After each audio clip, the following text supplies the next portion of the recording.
Break के बाद स्वागत है आप सभी का और इसी के साथ ही एक बार फिर से नजर डाल लेते हैं आज की सुर्खियों पर।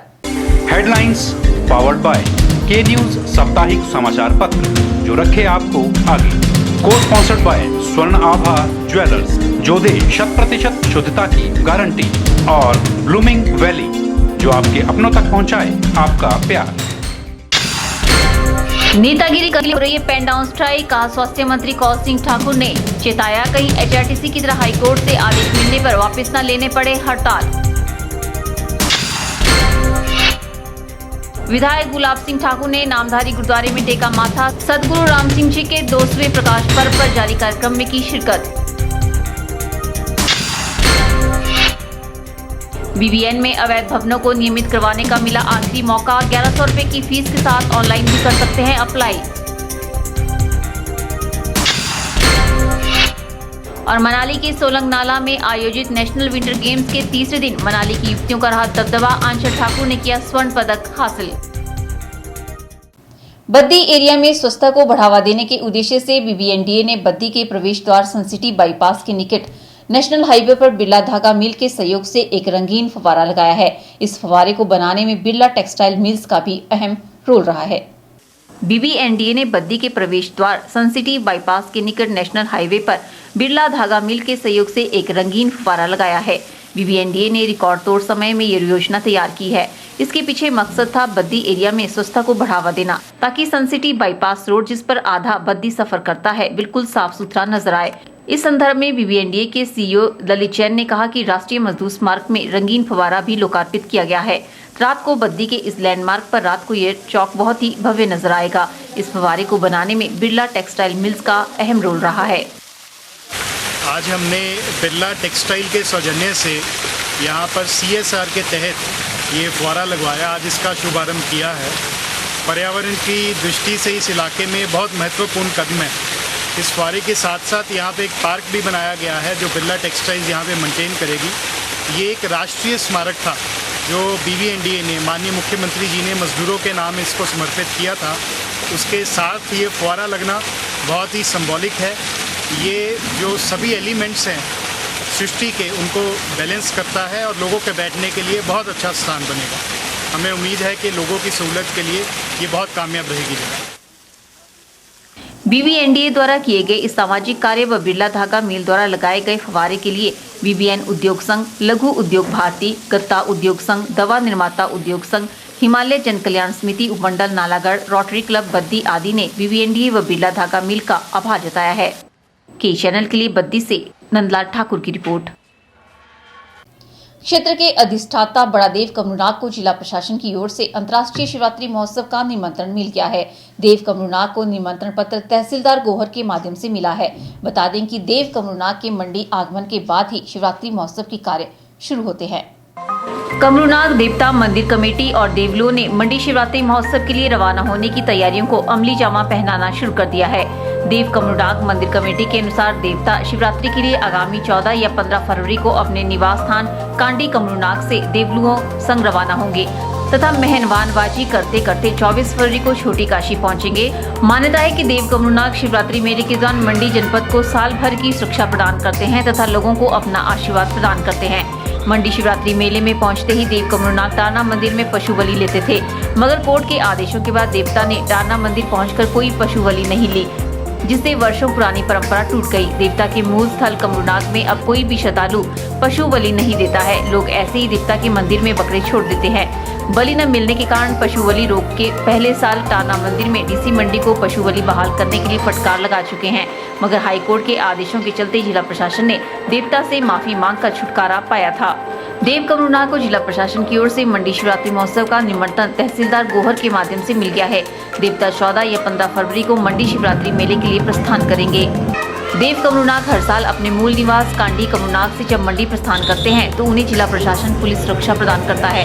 पूरे मेले के दौरान कमरूनाग देवता के साथ पुलिस कर्मी तैनात रहते हैं। ब्यूरो रिपोर्ट, के चैनल। छोटी काशी के आराध्य देव बाबा भूतनाथ 11वें दिन ऋण मोचन महादेव स्वरूप में नजर आए। तारारात्रि से इस क्रम में अब तक अलग अलग 11 रूपों में बाबा भूतनाथ का श्रृंगार किया जा चुका है और यह क्रम शिवरात्रि महोत्सव तक जारी रहेगा। मंदिर के पुजारी बाबा भूतनाथ की पिंडी पर लगाए मक्खन के लेप पर बाबा के अनेकों रूपों को उकेरा जा रहा है। 11वें दिन भोलेनाथ का श्रृंगार ऋणमोचन महादेव के रूप में किया गया।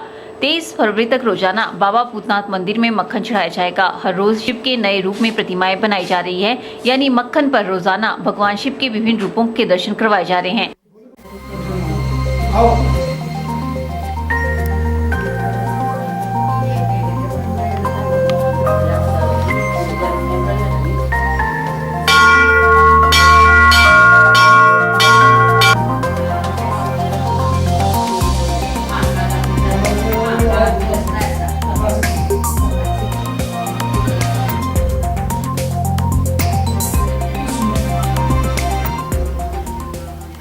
वहीं सोमवार को मंदिर में सुबह 4 बजे महाकालेश्वर मंदिर उज्जैन की तर्ज पर भस्मी आरती का आयोजन किया जाएगा। इसके बाद मंदिर में 12 बजे के बाद भंडारे का आयोजन किया जाएगा, जिसकी तैयारी पूरी कर ली गई है। शिवरात्रि श्रृंगार महोत्सव के अंतर्गत भूतनाथ जी का ऋणमोचन महादेव के रूप में श्रृंगार किया गया है और इनका मंदिर काशी में विश्वेश्वरगंज मोहल्ले में स्थित है। काशी शास्त्र मूल्य कहता है कि जो भी किसी व्यक्ति के ऊपर ऋण की समस्या हो, ऋण का कोई भी कर्ज हो, तो इनका दर्शन करने से ऋण से छुटकारा मिलता है, कर्ज से मुक्ति मिलती है। तो बाबा भूतनाथ जी को ऋणमोचन महादेव के रूप में सजाया गया है। और जो कल रात में बाबा भूतनाथ जी का जो भस्मी तैयार हुई, अमलतास की लकड़ी, बेल की लकड़ी, प्लास की लकड़ी, बेर की लकड़ी और गाय के कंडे से, उसके बाद दोपहर में छाना जाएगा और उससे भभूति तैयार की जाएगी। और कल प्रातः ब्रह्म मुहूर्त में 4:30 बजे बाबा भूतनाथ जी को महाकालेश्वर के रूप में सजाकर उनकी भव्य भस्मी आरती का आयोजन किया गया है और पूरे मंदिर परिसर को फूल माला और बिजली के साथ सजाया जा रहा है। और कल दोपहर 12 बजे से भंडारे का आयोजन भी किया गया है। जनता से अनुरोध है कि इस जो महाकालेश्वर मंदिर के तर्ज पर जो कल बाबा भूतनाथ जी का जो भस्मी आरती व श्रृंगार होना है सुबह 4:30 बजे, उसमें बढ़ चढ़ के भाग लें और आरती का और दर्शन का आनंद लें। और भूतनाथ जी से प्रार्थना करता हूँ मंडी शहर के ऊपर अपनी कृपा दृष्टि बनाए रखें। मंदिर के पुजारी ने मंडी वासियों से भंडारे में भाग लेने का आह्वान किया है। कैमरा पर्सन युगल के साथ ब्यूरो रिपोर्ट के चैनल मंडी। यह रुकते हैं एक और ब्रेक के लिए। ब्रेक के बाद भी खबरों का सिलसिला यूं ही जारी रहेगा। आप देखते रहिए के चैनल। गुप्ता शॉल एम्पोरियम, जहां आप पाएंगे बेहतरीन व उच्च क्वालिटी की शॉल की विस्तृत वैरायटी। यहां pure woollen Kullu shawl, Kashmiri shawl, angora shawl, cashmilon shawl, feather shawl, pashmina shawl के साथ ही शॉल की और भी बहुत सी वैरायटी उपलब्ध है। तो देर न कीजिए और आज ही पहुंचे गुप्ता शॉल एम्पोरियम, सब्जी मंडी के साथ नेर चौक, डिस्ट्रिक्ट मंडी। मोबाइल 9459125400।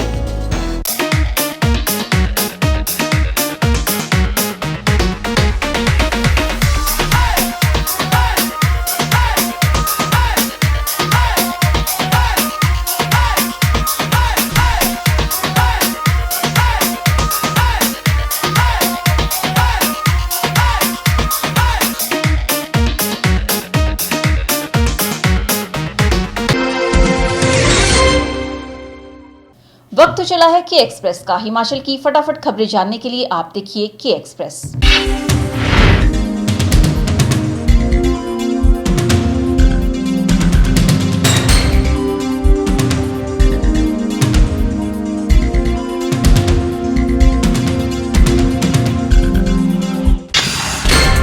नेतागिरी करनी हो रही है पेन डाउन स्ट्राइक। कहा स्वास्थ्य मंत्री कौल सिंह ठाकुर ने चेताया, कहीं एचआरटीसी की तरह हाईकोर्ट से आदेश मिलने पर वापस न लेने पड़े हड़ताल। विधायक गुलाब सिंह ठाकुर ने नामधारी गुरुद्वारे में टेका माथा। सदगुरु राम सिंह जी के 200वें प्रकाश पर्व पर जारी कार्यक्रम में की शिरकत। बीबीएन में अवैध भवनों को नियमित करवाने का मिला आखिरी मौका। 1100 रुपए की फीस के साथ ऑनलाइन भी कर सकते हैं अप्लाई। और मनाली के सोलंग नाला में आयोजित नेशनल विंटर गेम्स के तीसरे दिन मनाली की युवतियों का रहा दबदबा। आंचल ठाकुर ने किया स्वर्ण पदक हासिल। स्वास्थ्य मंत्री कौल सिंह ठाकुर का कहना है कि कुछ लोग नेतागिरी करने के लिए पेन डाउन स्ट्राइक का सहारा लेते हैं। इन्होंने डॉक्टरों को सख्त लहजे में कहा है कि हड़ताल छोड़कर तुरंत काम पर वापस आओ, नहीं तो कहीं ऐसा न हो कि हाईकोर्ट के आदेशों पर हड़ताल खत्म करनी पड़े। स्वास्थ्य मंत्री का कहना है कि डॉक्टरों की सुरक्षा के लिए कानून बना लिया गया है और बजट सत्र के दौरान इसे विधानसभा में पेश किया जाएगा। बीते 3 दिनों से पूरे प्रदेश में जारी डॉक्टरों की पेन डाउन स्ट्राइक पर स्वास्थ्य मंत्री कौल सिंह ठाकुर का तीखा बयान आया है। मंडी में पत्रकारों के साथ अनौपचारिक बातचीत में कौल सिंह ठाकुर ने सख्त लहजे में डॉक्टरों द्वारा की जा रही पेन डाउन स्ट्राइक को अकारण बताया। कौल सिंह ठाकुर ने कहा कि डॉक्टरों की सुरक्षा को लेकर राज्य सरकार गंभीर है, लेकिन डॉक्टर अकारण ही पेन डाउन स्ट्राइक पर चले गए हैं। उन्होंने कहा कि डॉक्टरों की सुरक्षा के लिए गैर जमानती कानून बना दिया गया है और अब इसे बजट सत्र के दौरान विधानसभा में पेश किया जाएगा। कौल सिंह ठाकुर के अनुसार विधानसभा से मंजूरी मिलते ही इस कानून को मूर्त रूप दे दिया जाएगा। उन्होंने कहा कि डॉक्टरों को ये सोचना चाहिए कि मरीज उनके लिए वीआईपी हैं, न कि मरीजों को ऐसी हालत में छोड़कर पेन डाउन स्ट्राइक की जानी चाहिए। कौल सिंह ठाकुर ने डॉक्टरों से हड़ताल को समाप्त करके दोबारा से अपनी सेवाओं को जारी करने की अपील की है। कौल सिंह ठाकुर ने चेताया कि कहीं एचआरटीसी की तरह हाईकोर्ट से आदेश मिलने पर डॉक्टरों को भी हड़ताल वापस न लेनी पड़े। उन्होंने कहा कि कुछ लोग नेतागिरी करने के लिए हड़ताल का रास्ता इख्तियार कर रहे हैं। उन्होंने कहा कि 7 फरवरी को डॉक्टरों की स्वास्थ्य विभाग के सचिव के साथ बैठक रखी गई है और यदि उनकी कोई आपत्ति है तो वह इस बारे में स्वास्थ्य मंत्री से भी मिल सकते हैं। याद रहे कि प्रदेश के डॉक्टर अपनी मांगों को लेकर बीते 3 दिनों से रोजाना 2 घंटों की पेन डाउन स्ट्राइक कर रहे हैं, जिससे प्रदेश की स्वास्थ्य सेवाओं पर विपरीत प्रभाव पड़ रहा है। अब ऐसे में स्वास्थ्य मंत्री का कड़क बयान आने के बाद देखना होगा कि डॉक्टरों की तरफ से हड़ताल वापस ली जाती है या फिर कोई और कदम उठाया जाता है। मंडी शहर के स्कूल बाजार स्थित नामधारी गुरुद्वारा परिसर में जारी प्रकाश पर्व कार्यक्रम रविवार को संपन्न हो गया। समापन मौके पर जोगिंद्रनगर से भाजपा के विधायक गुलाब सिंह ठाकुर ने विशेष रूप से अपनी उपस्थिति दर्ज करवाई और गुरुद्वारे में जाकर शीश नवाया। मंडी शहर के स्कूल बाजार स्थित गुरुद्वारा परिसर में विशेष कार्यक्रम का आयोजन किया गया था, जिसका रविवार को विधिवत रूप से समापन हुआ।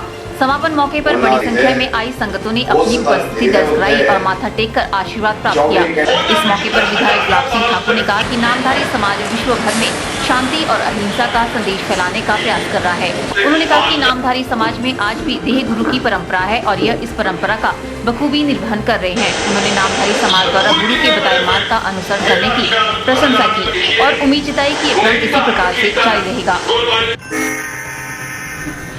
बता दें कि नामधारी समाज के गुरु सदगुरु राम सिंह जी के दोस्ती प्रकाश पर्व पर देश विदेश में विभिन्न कार्यक्रमों का आयोजन किया जा रहा है। ब्यूरो रिपोर्ट के चैनल। औद्योगिक शहर बीबीएन के अवैध भवन निर्माण को नियमित कराने को बीबीएनडीए में एक बार फिर रिटेंशन पॉलिसी लागू की गई है। बीबीएनडीए अवैध रूप से बने मकान, कमर्शियल व इंडस्ट्रियल बिल्डिंग को एक निर्धारित कंपाउंडिंग फीस के साथ भवनों के नक्शों को पास करेगी। इसके लिए आवेदक को 1100 रुपए में अथॉरिटी की ऑनलाइन साइट अथवा कार्यालय में फॉर्म देना होगा। Chief executive officer BBNDA Lalit Jain ने बताया कि पॉलिसी के तहत सरकारी भूमि पर अवैध कब्जा, कानूनी विवाद व नाले में बने भवन के नक्शे को पास नहीं किया जाएगा। बीबीएनडीए जून 2016 से पहले बने मकानों को भी इस पॉलिसी के तहत नियमित करेगा। इसके बाद बने मकान के नक्शे को पास किया जाएगा। अवैध निर्माण को नियमित करवाने के लिए पॉलिसी के तहत आवेदन को अपने सारे राजस्व रिकॉर्ड के साथ आर्किटेक्चर से स्ट्रक्चर स्टेबिलिटी रिपोर्ट को भी जमा करवाना अनिवार्य रहेगा। बीबीएनडीए के पास अवैध निर्माण का नक्शा पास करवाने के लिए आवेदक को 1000 रुपए के साथ 100 रुपए ई चार्जेस के रूप में देने होंगे। इसके बाद भी भवन की प्रति वर्ग मीटर रेगुलाइजेशन फीस अलग से देनी होगी। हिमाचल प्रदेश का स्वास्थ्य विभाग पूरे प्रदेश में 1 से 15 फरवरी तक स्वच्छता पखवाड़ा मना रहा है। इसी कड़ी में रविवार को प्रदेश के स्वास्थ्य मंत्री कौल सिंह ठाकुर ने क्षेत्रीय अस्पताल मंडी पहुंचकर स्वच्छता पखवाड़े के तहत आयोजित सफाई अभियान के कार्यक्रम में हिस्सा लिया और झाड़ू पकड़कर साफ सफाई की। इससे पहले उन्होंने नर्सिंग स्कूल की छात्राओं द्वारा स्वच्छता पर निकाली गई जागरूकता रैली को भी हरी झंडी दिखाकर रवाना किया। हिमाचल प्रदेश का स्वास्थ्य विभाग पूरे प्रदेश में 1 से 15 फरवरी तक स्वच्छता पखवाड़ा मना रहा है। इसी कड़ी में रविवार को प्रदेश के स्वास्थ्य मंत्री कौल सिंह ठाकुर ने क्षेत्रीय अस्पताल मंडी पहुंचकर स्वच्छता पखवाड़े के तहत आयोजित सफाई अभियान के कार्यक्रम में हिस्सा लिया और झाड़ू पकड़कर साफ सफाई की। इससे पहले उन्होंने नर्सिंग स्कूल की छात्राओं द्वारा स्वच्छता पर निकाली गई जागरूकता रैली को भी हरी झंडी दिखाकर रवाना किया।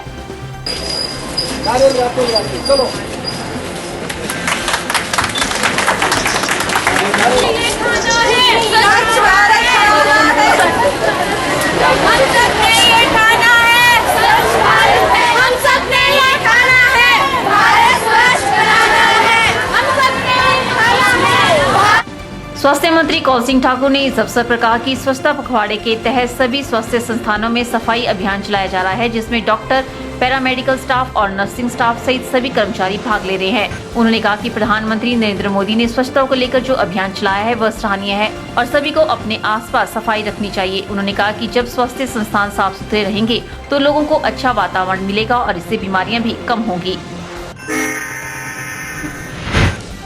कौल सिंह ठाकुर ने स्वास्थ्य विभाग की तरफ से चलाए जा रहे स्वच्छता अभियान के लिए सभी अधिकारियों और कर्मचारियों को बधाई दी। उन्होंने उम्मीद जताई कि स्वच्छता का ये अभियान सिर्फ पखवाड़े तक ही सीमित नहीं रहेगा, बल्कि आने वाले दिनों में भी यह अभियान इसी प्रकार से जारी रहेगा। उन्होंने कहा कि जब वातावरण स्वच्छ रहेगा तो बीमारियां भी कम होंगी और लोगों को अस्पतालों के चक्कर भी नहीं लगाने पड़ेंगे। यह स्वच्छता पखवाड़ा हिमाचल प्रदेश का स्वास्थ्य विभाग पूरे प्रदेश में 1 से 15 फरवरी तक मना रहा है। क्षेत्र के अधिष्ठाता बड़ादेव कमरूनाथ को जिला प्रशासन की ओर से अंतर्राष्ट्रीय शिवरात्रि महोत्सव का निमंत्रण मिल गया है। देव कमरूनाथ को निमंत्रण पत्र तहसीलदार गोहर के माध्यम से मिला है। बता दें कि देव कमरूनाथ के मंडी आगमन के बाद ही शिवरात्रि महोत्सव के कार्य शुरू होते हैं। कमरूनाथ देवता मंदिर कमेटी और देवलों ने मंडी शिवरात्रि महोत्सव के लिए रवाना होने की तैयारियों को अमली जामा पहनाना शुरू कर दिया है। देव कमरूनाथ मंदिर कमेटी के अनुसार देवता शिवरात्रि के लिए आगामी 14 या 15 फरवरी को अपने निवास स्थान कांडी कमरूनाथ से देवलुओं संग रवाना होंगे तथा मेहनवानबाजी करते करते 24 फरवरी को छोटी काशी पहुंचेंगे। मान्यता है कि देव कमरूनाथ शिवरात्रि मेले के दौरान मंडी जनपद को साल भर की सुरक्षा प्रदान करते हैं तथा लोगों को अपना आशीर्वाद प्रदान करते हैं। मंडी शिवरात्रि मेले में पहुंचते ही देव कमरूनाथ डारना मंदिर में पशु बलि लेते थे, मगर कोर्ट के आदेशों के बाद देवता ने डारना मंदिर पहुंचकर कोई पशु बलि नहीं ली, जिससे वर्षों पुरानी परंपरा टूट गई। देवता के मूल स्थल कमरूनाथ में अब कोई भी श्रद्धालु पशु बलि नहीं देता है। लोग ऐसे ही देवता के मंदिर में बकरे छोड़ देते हैं। बलि न मिलने के कारण पशु बलि रोक के पहले साल टाना मंदिर में डीसी मंडी को पशु बलि बहाल करने के लिए फटकार लगा चुके हैं, मगर हाईकोर्ट के आदेशों के चलते जिला प्रशासन ने देवता से माफी मांगकर छुटकारा पाया था। देव कमरूनाथ को जिला प्रशासन की ओर से मंडी शिवरात्रि महोत्सव का निमंत्रण तहसीलदार गोहर के माध्यम से मिल गया है। देवता 14 या 15 फरवरी को मंडी शिवरात्रि मेले के लिए प्रस्थान करेंगे। देव कमरूनाथ हर साल अपने मूल निवास कांडी कमरूनाथ से जब मंडी प्रस्थान करते हैं तो उन्हें जिला प्रशासन पुलिस सुरक्षा प्रदान करता है। पूरे मेले के दौरान कमरूनाथ देवता के साथ पुलिस कर्मी तैनात रहते हैं। मनाली के सोलंग नाला में नेशनल विंटर गेम्स के तीसरे दिन मनाली की युवतियों का दबदबा रहा। शुरुआती राउंड में गुलमर्ग स्कूल के खिलाड़ी आगे रहे, जबकि तीसरे दिन स्कीइंग की लड़कियों के वर्ग में जॉइंट सलालम में आंचल ठाकुर ने स्वर्ण पदक हासिल किया, जबकि मनाली की ही संध्या ठाकुर ने ब्राउन और वर्षा ठाकुर ने सिल्वर पदक हासिल किए। इसी प्रतियोगिता के पुरुष वर्ग में मनाली के हीरालाल ने स्वर्ण पदक प्राप्त किया, जबकि आर्मी के देवेंद्र गुरंग ब्राउन पदक और हिमाचल के संजय ठाकुर ने सिल्वर पदक पर कब्जा किया। स्नोबोर्ड प्रतियोगिता के पुरुष वर्ग में आर्मी के जवान अव्वल रहे। आर्मी के लील बहादुर थापा ने स्वर्ण पदक प्राप्त किया, हिमाचल के कमलजीत ने ब्राउन पदक और आर्मी के ही करम सिंह ने सिल्वर पदक प्राप्त किया। तीसरे दिन सम्मानित समारोह में DTDO कुल्लू रतन गौतम ने बतौर मुख्य अतिथि शिरकत की, जबकि मनाली DSP पुनीत रघु विशेष अतिथि के रूप में शरीक हुए। उन्होंने विजयी रहे प्रतिभागियों को सम्मानित किया। उन्होंने खिलाड़ियों का हौसला बढ़ाया और आयोजन समिति के प्रयासों को सराहा। पर्यटन विकास अधिकारी रतन गौतम ने कहा कि प्रदेश सरकार पर्यटन को बढ़ावा देने के साथ साथ शरद खेलों को भी बढ़ावा दे रही है। उन्होंने देश भर के खिलाड़ियों का स्वागत किया और उन्हें भविष्य की शुभकामनाएं दी। महिला वर्ग की प्रतियोगिता में देश भर के 1.5 दर्जन से अधिक प्रतिभागियों ने भाग लिया, जबकि पुरुष वर्ग की प्रतियोगिता में देश भर के 50 के लगभग खिलाड़ियों ने हिस्सा लिया। आज के बुलेटिन में फिलहाल इतना ही। सपना ठाकुर को दीजिए इजाजत। नमस्कार।